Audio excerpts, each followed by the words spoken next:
Hello friends, आज का हमारा नया टॉपिक है प्रेजेंट कॉन्टिन्यूअस टेंस। चलिए इसके बारे में जान लेते हैं। पहले इसके इंट्रोडक्शन से शुरुआत करते हैं। इसका पहचान क्या है और टेंस को कैसे बनाते हैं। चलिए शुरू करते हैं। इस काल के वाक्यों के अंत में रहा है, रही हैं, रहे हैं आदि शब्द लगे रहते हैं। इस काल के वाक्यों से कार्य जारी रहने का भाव प्रकट होता है। इसमें कार्य जारी रहता है, परंतु कार्य कब से जारी है उस विषय में समय ज्ञात नहीं होता है।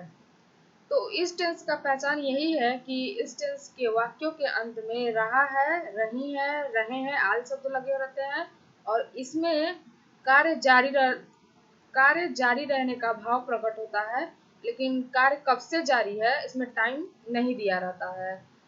इसके अलावा कुछ इसमें और पहचान होती है जो बहुत इम्पोर्टेंट है। कुछ ऐसी क्रियाएं भी होती हैं जिसमें रहा है, रहे हैं, रही हैं आदि शब्द नहीं लगा रहता है, केवल इसका भाव प्रकट होता है। जैसे बैठा है, सोया है, खड़ा है, पड़ा है आदि क्रियाएं लगी होती हैं। अतः यदि वाक्य में ऐसी क्रियाएं लगी हों तो ऐसे वाक्य प्रेजेंट कॉन्टिन्यूअस टेंस होते हैं। इसका पहचान कुछ अलग से ऐसा भी होता है जिसमें भाव प्रकट नहीं होता है, जैसे रहा है, रही है, रहे हैं, इसका मतलब नहीं लगा रहता है, बस भाव प्रकट होता है। जैसे बैठा है, सोया है, खड़ा है, पड़ा है, इसको हम एग्जाम्पल के माध्यम से अच्छी तरह से समझ सकते हैं। चलिए स्टार्ट करते हैं। इसका अफर्मेटिव सेंटेंसेस होता है। अफर्मेटिव सेंटेंस होता है, इसमें कुछ रूल्स होते हैं, इंपॉर्टेंट होते हैं जिसे जानना बहुत जरूरी होता है। चलिए जानते हैं। ही, सी, इट एंड सिंगुलर सब्जेक्ट के साथ इज लगाकर वर्ब की आईएनजी फॉर्म का प्रयोग करते हैं। इसमें देखिए, इसमें ये इम्पोर्टेंट है, ही, सी, इट एंड सिंगुलर सब्जेक्ट के साथ, यानी सिंगुलर जो सब्जेक्ट होते हैं उनके साथ हम इज लगाते हैं और वर्ब की फर्स्ट फॉर्म में आईएनजी लगाकर वाक्य बनाते हैं। दूसरा रूल कहता है ये, you, we, they and plural subject के साथ हम आर लगाकर वर्ब की आईएनजी फॉर्म का प्रयोग करते हैं। इसमें प्लूरल सब्जेक्ट के साथ हम लोग क्या लगाते हैं, आर लगाते हैं और वर्ब की फर्स्ट फॉर्म में आईएनजी लगाकर वाक्य को बनाते हैं। तीसरा रूल ये कहता है कि आई के साथ हमेशा एम लगता है। आई के साथ हमेशा क्या लगता है, एम लगता है और वर्ब की फर्स्ट फॉर्म में आईएनजी लगाकर हम वाक्य बनाते हैं। मैंने यहाँ पे शॉर्ट फॉर्म में लिख दिया है। यहाँ मैंने पहले पूरा बृहद रूप में बताया, अब यहाँ पे मैं शॉर्ट फॉर्म में बताऊंगी कि इसका मेन रूल क्या होता है। चलिए जानते हैं। यहाँ subject is, am, are plus verb की फर्स्ट फॉर्म में आईएनजी और ऑब्जेक्ट कॉम्प्लीमेंट। यहाँ पे मैंने पहले ही ऊपर ही बता चुकी हूँ कि जो सिंगुलर सब्जेक्ट उसके साथ इज लगता है, जो प्लूरल सब्जेक्ट होता है उसके साथ आर लगता है और आई के साथ हमेशा एम का प्रयोग करते हैं। और चाहे वो सब्जेक्ट हो, चाहे वो प्लूरल सब्जेक्ट हो, चाहे सिंगुलर सब्जेक्ट हो, चाहे वो आई के साथ एम ही क्यों ना हो, उसके हमेशा हम वर्ब की फर्स्ट फॉर्म में आईएनजी फॉर्म का प्रयोग करते हैं। चलिए एग्जाम्पल के माध्यम से अच्छी तरह से समझते हैं। यहाँ पे एग्जाम्पल दिया है मैंने। पहला देखते हैं। मैं आज अपने घर जा रहा हूँ। यहाँ पे हम टेंस कैसे पहचानेंगे, जैसा कि मैंने पहले ही पहचान बता दिया। इसका क्या होता है, रहा है, रहे हैं, रहा है। तो यहाँ देखिए, यहाँ पे लगा है हूँ और यहाँ पे लगा है रहा। तो है हूँ या है या कोई भी हो, चाहे ये है चाहे हो, कुछ भी लगा हो तो ये प्रेजेंट होगा। और जब रहा, रही, रहे लगा रहेगा तो ये प्रेजेंट कॉन्टिन्यूअस होगा।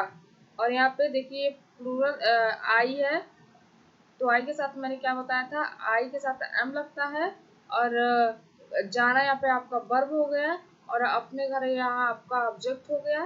तो चलिए वाक्य बनाते हैं। आई एम गोइंग, यहाँ पे देखिए क्या लगा है, आई के साथ एम लगा है और फिर वर्ब की फर्स्ट फॉर्म में आईएनजी फॉर्म लगा है। फिर उसके बाद यहाँ पे आगे का वाक्य बना दिया गया है, जैसे I am going to my house today. दूसरा देखते हैं। वह सोया है, यह वह सोया है। तो कुछ लोगों को देख के ऐसा लग रहा होगा कि ये प्रेजेंट परफेक्ट टेंस है, बट ऐसा नहीं है। अगर ये प्रेजेंट परफेक्ट टेंस में आप बनाएंगे तो वाक्य गलत हो जाएगा, क्योंकि इसके वाक्य से देखिए भाव प्रकट हो रहा है, वह सोया है, यानी कि काम अभी समाप्त नहीं हुआ है। वह सोया है यानी कि वह सो रहा है, यानी कि काम जारी है, लेकिन काम कब से जारी है, इसमें टाइम नहीं दिया है। तो चलिए इसका वाक्य कैसे बनता है। He is sleeping. तुम्हारा भाई बाहर खड़ा है। तुम्हारा भाई बाहर, सॉरी ये गलती हो गई है थोड़ी, बाहर खड़ा है। तो क्या होगा, तुम्हारा भाई सिंगुलर सब्जेक्ट है, तो your brother is standing outside. यहाँ पे देखिए बाहर खड़ा है, यानी कि कार्य जारी होने का भाव प्रकट हो गया, ना कि कार्य समाप्त होने का भाव प्रकट हो रहा है। चौथा देखते हैं, लड़के फुटबॉल का मैच खेल रहे हैं। तो रहे हैं तो ये प्रेजेंट कॉन्टिन्यूअस हुआ, और लड़के आपका प्लूरल सब्जेक्ट है, तो इसके साथ क्या लगता है, the boys are playing a football match. पांचवा है आपका, मैं आज अपने भाई से मिलने कानपुर जा रहा हूँ। तो I am going to Kanpur to meet my brother. तो ये देखिए आई के साथ हमेशा एम लगता है, तो यहाँ पे आई एम, और जाना का वर्ब के फर्स्ट फॉर्म में आईएनजी लग गया है, going to Kanpur to meet my brother. चलिए आगे का सेंटेंस देखते हैं। दूसरा सेंटेंस आपका निगेटिव सेंटेंसेस। इसका रूल है, subject is, am, are N W, not a never, verb की फर्स्ट फॉर्म में आईएनजी, फिर ऑब्जेक्ट, फिर कॉम्प्लीमेंट। तो मैंने पहले ही बता दिया है कि इज किसके साथ लगता है, सिंगुलर सब्जेक्ट के साथ लगता है, प्लूरल सब्जेक्ट के साथ आर लगता है, और आई के साथ हमेशा एम लगता है। और फिर उसके बाद हम लोग नॉट या नेवर का प्रयोग करते हैं। तो यहाँ पे एग्जाम्पल है पहला, मैं पुस्तक नहीं पढ़ रहा हूँ। तो यहाँ पे देखिए ये रहा हूँ यानी कि ये प्रेजेंट कॉन्टिन्यूअस टेंस है, इसमें नहीं आ गया यानी कि निगेटिव वर्ड है ये, तो यहाँ पे आपका निगेटिव सेंटेंस हो गया ये आपका आई आपका सब्जेक्ट हो गया, पुस्तक पुस्तक आपका ऑब्जेक्ट हो गया, पढ़ना आपका वर्ब हो गया। तो सेंटेंस कैसे बनेगा, आई am not reading a book. जैसे मैंने रूल बताया है उसी के अनुसार देखिए लगता जा रहा है। पहले सब्जेक्ट बताया है तो पहले सब्जेक्ट लगा, फिर जो सब्जेक्ट के अनुसार क्या लगाते हैं हम, आई है यहाँ पे तो हमने एम लगाया है, फिर यहाँ पे एन डब्ल्यू यानी कि निगेटिव वर्ड या नॉट या नेवर, तो यहाँ पे मैंने नॉट लगाया, फिर वर्ब की फर्स्ट फॉर्म में आईएनजी लगाया है, तो देखिए यहाँ पे मैंने रीडिंग वर्ब की फर्स्ट फॉर्म में आईएनजी लगाया, फिर ऑब्जेक्ट लगाया है, तो यहाँ पे मैंने बुक ऑब्जेक्ट लगा दिया है। कॉम्प्लीमेंट यहाँ दिया नहीं है तो कॉम्प्लीमेंट यहाँ नहीं लगेगा, फिर यहाँ पे फुल स्टॉप लगा दिया है। तो ऐसे ही वाक्य सिंपल तरीके से बन जाता है, लेकिन आपको इज कहाँ लगता है, आर कहाँ लगता है, एम कहाँ लगता है, ये आपको पता होना चाहिए। वह अपनी गुड़िया से नहीं खेल रही है, she is not playing with her doll. यहाँ पे देखिए वह सब्जेक्ट हो गया, ये सिंगुलर सब्जेक्ट है, और ये आपका नॉट नहीं आया है यानी कि नॉट, और अपनी गुड़िया से यानी कि ये ऑब्जेक्ट हो गया अपनी गुड़िया, और खेलना आपका वर्ब हो गया, तो क्या हो जाएगा, she is not playing with her doll. आगे देखते हैं। तीसरा है आपका, गाय घास नहीं चर रही है, the cow is not grazing grass. Simple तरीके से मैंने निगेटिव सेंटेंस को बना दिया है। ये बहुत प्रेजेंट कॉन्टिन्यूअस टेंस है, बहुत सिंपल होता है, इसे आप आसानी से सीख सकते हैं, बस थोड़ा सा मेहनत करने की जरूरत है। चौथा देखते हैं, वे बाजार नहीं जा रहे हैं, they are not going to market. यहाँ पे दे प्लूरल सब्जेक्ट है, यहाँ पे देखिए वे यानी कि यहाँ पे दे प्लूरल सब्जेक्ट है, और यहाँ पे तो प्लूरल सब्जेक्ट के साथ हम लोग आर लगाते हैं, फिर नॉट लगाएंगे, फिर वर्ब की फर्स्ट फॉर्म में आईएनजी लगाएंगे, फिर ऑब्जेक्ट लगा देते हैं, तो they are not going to market. पांचवा है आपका मैं झूठ नहीं बोल रहा हूँ, तो I am not telling a lie. कौवा पेड़ पर नहीं बैठा है, यानी कि यहाँ पे देखिए क्या है, अब बैठा है, मैंने पहले ही इसका पहचान बता दिया, बैठा है, पड़ा है, खड़ा है, तो यह कौन सा टेंस होगा, प्रेजेंट कॉन्टिन्यूअस टेंस होगा। तो the crow is not sitting on the tree. आगे हम देखते हैं कौन सा सेंटेंस है, इंटरोगेटिव सेंटेंसेस है। तीसरा है आपका इंटरोगेटिव सेंटेंसेस। इसमें रूल होता है आपका पहला, यदि वाक्य क्या से प्रारंभ हो तो इज एम आर को सब्जेक्ट से पहले लगाते हैं। देखिए जब वाक्य क्या से प्रारंभ होता है तो इज एम आर जो हेल्पिंग वर्ब होता है उसको सबसे पहले लगाते हैं, यानी सब्जेक्ट से पहले लगाते हैं। इसका मेन रूल होता है, मैंने मेन रूल देखिए यहाँ पे लिखा हुआ है, helping verb is am are, subject verb की फर्स्ट फॉर्म में आईएनजी फॉर्म, फिर ऑब्जेक्ट, फिर कॉम्प्लीमेंट और फिर प्लस क्वेश्चन मार्क। यहाँ क्वेश्चन मार्क लगाना बहुत इंपॉर्टेंट होता है इंटरोगेटिव सेंटेंसेस में। यहाँ पे मैंने जैसे पहले ही रूल बताया कि देखिए यहाँ पे यहाँ सब्जेक्ट जो है सब्जेक्ट से पहले ही इज आरएम का प्रयोग किया गया है। इसे मैं एग्जांपल के माध्यम से अच्छी तरह से बताऊंगी। इसमें रूल नंबर 2 होता है, यदि वाक्य में क्वेश्चन वर्ड्स जैसे कि होता है कब, कहाँ, कैसे, व्हेन, वेयर, हाउ आदि शब्द वाक्य के बीच में लगे हों तो इनका इंग्लिश वर्ड पहले लगाते हैं। इसका देखिए मेन रूल होता है, जो क्वेश्चन वर्ड होता है, जो क्वेश्चन वर्ड होता है जैसे व्हेन, वेयर, हाउ, उसको सबसे पहले लिखते हैं, फिर सब्जेक्ट के अनुसार इज, आर, एम लगाते हैं, फिर वर्ब की फर्स्ट फॉर्म में आईएनजी फॉर्म लगाते हैं, फिर ऑब्जेक्ट लगाते हैं, फिर कॉम्प्लीमेंट लगाते हैं, प्लस क्वेश्चन मार्क लगा देते हैं।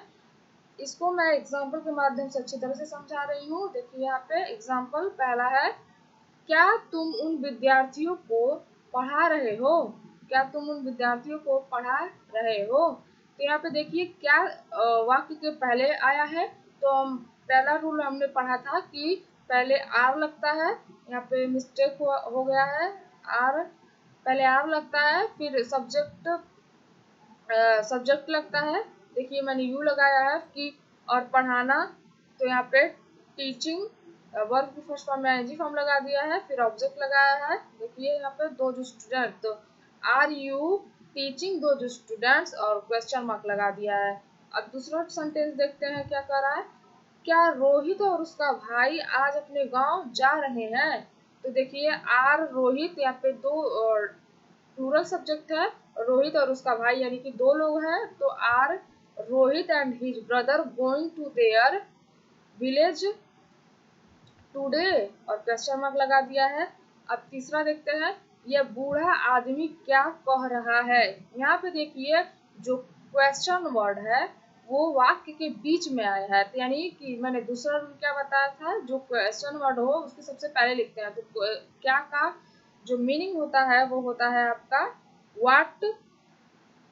व्हाट, और यह बूढ़ा आदमी आपका सिंगुलर सब्जेक्ट है, तो is this old man saying, यह बूढ़ा आदमी क्या कह रहा है, और प्लस क्वेश्चन मार्क मैंने यहाँ लगा दिया है। चौथा रूल देखते हैं क्या कहता है, तुम लोग अपनी योजनाओं के बारे में क्या बातचीत कर रहे हो। यहाँ पे देखिए क्या आपका क्वेश्चन वर्ड जो है बीच में आया है, तो हम सबसे पहले क्वेश्चन वर्ड को पहले लगाते हैं व्हाट, फिर तुम लोग यानी कि प्लूरल सब्जेक्ट है तो क्या हो जाएगा आर, फिर उसके बाद सब्जेक्ट लगाया है मैंने, फिर वर्ब फर्स्ट फॉर्म में आईएनजी फॉर्म लगाया है डिस्कसिंग, फिर अबाउट योर प्लान्स मैंने ऑब्जेक्ट लगा दिया है और प्लस क्वेश्चन मार्क लगा दिया है। पांचवा देखिए, तुम कौन सी पुस्तक पढ़ रहे हो, which book are you reading. यहाँ पे देखिए तुम कौन सी पुस्तक पढ़ रहे हैं, यहाँ पे सब्जेक्ट है, कौन सी पुस्तक आपका क्वेश्चन वर्ड है, और ये पढ़ना आपका वर्ब हो गया, तो which book are you reading. तुम्हारे नौकर को कौन पीट रहा है। यहाँ पे देखिए तुम्हारे नौकर को कौन पीट रहा है, तो who is beating your servant. यहाँ पे जो हु है स्वयं सब्जेक्ट के रूप में है, तो who is beating your servant. फिर सातवां देखते हैं, किसका बच्चा यहाँ चिल्ला रहा है। तो यहाँ पे देखिए क्वेश्चन वर्ड स्वयं सब्जेक्ट के रूप में है, तो whose child is crying here. आठवां है आपका, क्या तुम आज स्कूल जा रहे हो, are you going to school today. और मैंने क्वेश्चन मार्क लगा, जो क्वेश्चन इंटरगेटिव सेंटेंसेस होता है उसमें क्वेश्चन मार्क लगाना बहुत इंपॉर्टेंट होता है। और यहाँ पे देखिए मैंने यहाँ पे एक कुछ वाक्य मैंने अलग बनाया है यहाँ पे, तो ये देखिए स्वयं सब्जेक्ट के रूप में होता है, तो इस प्रकार के वाक्य बनता है। चलिए हम इंटरगेटिव निगेटिव सेंटेंसेस के बारे में जानते हैं कि इंटरगेटिव निगेटिव सेंटेंसेस कैसे बनता है। रूल नंबर पहला है इसका, HB यानी helping verb is are am plus subject plus NW यानी कि निगेटिव वर्ड नॉट या नेवर, वर्ब की फर्स्ट फॉर्म में ING फॉर्म, फिर ऑब्जेक्ट, फिर से complement plus question mark. Rule number 2 देखिए, क्वेश्चन वर्ड जैसे व्हेन, वेयर, हाउ, फिर इज आर, फिर से इसके बाद सब्जेक्ट लगाते हैं, फिर नॉट या नेवर लगाते हैं, फिर वर्ब की फर्स्ट फॉर्म में ING लगाते हैं, फिर ऑब्जेक्ट लगाते हैं, इसके बाद कॉम्प्लीमेंट लगाते हैं, फिर इसके बाद क्वेश्चन मार्क लगा के वाक्य को पूरा बना लेते हैं। एग्जाम्पल के माध्यम से हम अच्छी तरह से इसको समझेंगे। पहला देखिए, क्या अब आप इस कारखाने में काम नहीं कर रहे हैं। तो यहाँ पे देखिए क्या वाक्य के पहले आया है, और यहाँ पे नहीं आया है कि नहीं आया है, तो यानी कि ये इंटरगेटिव सेंटेंसेस हो गया। तो यहाँ पे हो जाएगा आपका सेंटेंस ऐसे बनेगा, are you not working in this factory. तो ये देखिए यहाँ पे पहले रूल के अनुसार एकदम हूबहू बना है, जैसे कि मैंने रूल बताया था, जैसे इज आर एम यानी सब्जेक्ट के अनुसार इज आर एम लगता है, फिर इसके बाद नॉट एंड नेवर लगता है, सब्जेक्ट के बाद नॉट एंड नेवर लगता है, फिर वर्ब की फर्स्ट फॉर्म में ING फॉर्म लगाते हैं, फिर इसके बाद ऑब्जेक्ट लगाते हैं। चाहे ऑब्जेक्ट दिया हो या न दिया हो, फिर भी यही रूल होता है। तो इसी रूल के अनुसार हम हमेशा बनाते हैं ऑब्जेक्ट, फिर कॉम्प्लीमेंट प्लस क्वेश्चन मार्क। दूसरा है आपका, वे लोग आजकल नाश्ते के लिए क्यों नहीं आ रहे हैं। यहाँ पे देखिए क्यों आपका इंटरगेटिव, जो इंटरगेटिव वर्ड आया है यानी इंटरगेटिव है, और नहीं आया है तो ये इंटरगेटिव निगेटिव सेंटेंसेस हो गया। और यहाँ पे देखिए वे लोग, यहाँ पे आपका सब्जेक्ट हो गया, और फिर आजकल नाश्ते के लिए आपका ये पूरा आपका ऑब्जेक्ट प्लस कॉम्प्लीमेंट हो गया। तो यहाँ पे आपका सेंटेंस ऐसे बनेगा, वाई क्यों, आर दे, मतलब दे के अनुसार आर लगा है, यानी दे प्लूरल सब्जेक्ट है यानी कि आर लगेगा, फिर इसके बाद नॉट लगाते हैं, फिर कमिंग वर्ब की फर्स्ट फॉर्म में ING फॉर्म, फिर for lunch nowadays, यानी कि why are they not coming for lunch nowadays. तीसरा आपका है, मेरे मित्र रविशंकर का सबसे बड़ा लड़का राजेंद्र उन लोगों के साथ अब क्यों नहीं रह रहा है। यहाँ पे देखिए थोड़ा वाक्य बहुत बड़ा है, मेरे मित्र रविशंकर का सबसे बड़ा लड़का राजेंद्र उन लोगों के साथ अब क्यों नहीं रह रहा है। यहाँ पे देखिए ये मेरे मित्र रविशंकर का सबसे बड़ा लड़का राजेंद्र, ये पूरा आपका सब्जेक्ट हो गया, और यहाँ पे क्यों इंटरगेटिव निगेटिव नहीं आया है तो इंटरगेटिव निगेटिव सेंटेंसेस हो गया। तो यहाँ पे देखिए ऐसे बनेगा वाक्य, वाई इज, यहाँ पे ये पूरा सब्जेक्ट है, ये सिंगुलर सब्जेक्ट है, यहाँ एक ही देखिए, मेरे मित्र रविशंकर का सबसे बड़ा लड़का राजेंद्र यानी my friend Ravishankar's eldest son Rajendra not living with them now. यहाँ पे सब एक ही सब्जेक्ट है, यहाँ पे मतलब सिंगुलर सब्जेक्ट है, इसलिए यहाँ पे इज लगा है। चौथा वाक्य है आपका, तुम लोगों को यह बूढ़ा, सॉरी यहाँ पे बूढ़ा लिखा गया है, ये बूढ़ा है, बूढ़ा आदमी अच्छी सलाह क्यों नहीं दे रहा है। तो यहाँ पे आपका सेंटेंस ऐसे बनेगा, why is this old man not giving you good advice? तुम लोगों को यह बूढ़ा आदमी अच्छी सलाह क्यों नहीं दे रहा है? यहाँ पे ये इंटरगेटिव नेगेटिव सेंटेंसेस हो गया, और यहाँ पे तुम लोगों को ये आपका ऑब्जेक्ट हो गया, या बूढ़ा आदमी आपका सब्जेक्ट हो गया।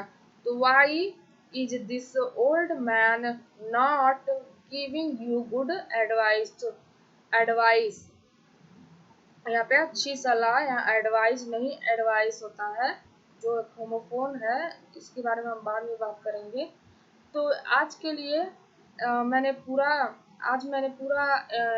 प्रेजेंट कॉन्टिन्यूअस खत्म कर दिया। प्रेजेंट कॉन्टिन्यूअस मैंने पूरा खत्म कर दिया है। यही बेसिक रूल्स होते हैं जिसको जानना ज़रूरी है, और ये बहुत आसान होता है, इसे आसानी से जो पढ़ेगा वो बना लेगा। तो आज के लिए बस इतना ही।